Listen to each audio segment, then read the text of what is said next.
The film's called Daybreakers. It stars Ethan Hawke, Sam Neill, Willem Dafoe, and it's about a world that's dominated by vampires. And there's only a very small population of human beings left.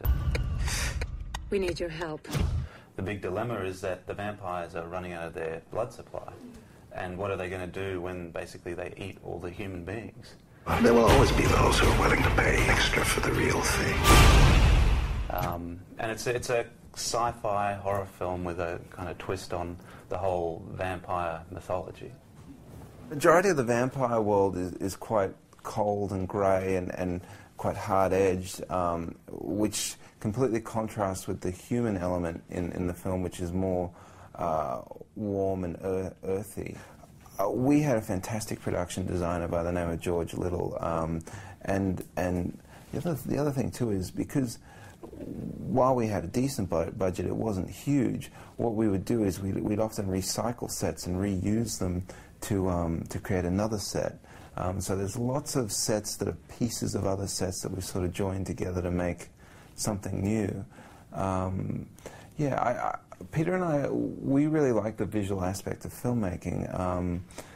We always have, and the thing that we wanted to do is most vampire films now, you've got your gothic vampire movie, and that was the last thing we wanted to do because we felt that had been done a lot of times before. So we're hoping to create kind of a different identity for our film, and I think we do. The other fun thing too is with the design aspects is when you make a film about a world of vampires who have sort of accepted their place in this world and tried to go back and live as normal people, you really get to play around with things like adding additions to cars, so they have blacked out windows, but they use video cameras to drive, and little modifications to the houses that suit this new vampire lifestyle. It's a lot of fun, and I don't think we've seen before in a film. What happens when there isn't a single drop left? Ethan was our first choice, and when we were writing the script, we said it'd be great to get an Ethan Hawke type, and never really believing that we could actually get Ethan Hawke. And we sent him the script, and he read it, and he said instantly he knew he was going to get on a plane and come to Australia.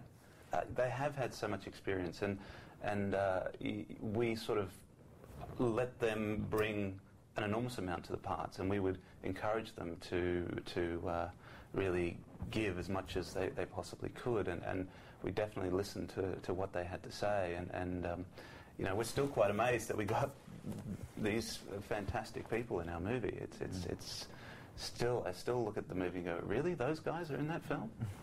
We still make films in Australia. I mean, that's still our ambition, is to make international films back home in Australia. We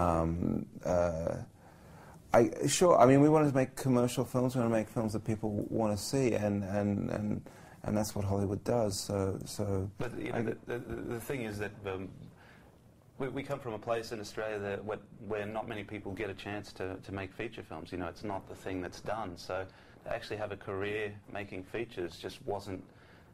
It's not so far from the norm from where we come from. So it's strange to now legitimately put on my passport that I'm a filmmaker. It's fantastic to be able to do this and to do what you love for a living. Not a lot of people get to do that, so we're very fortunate.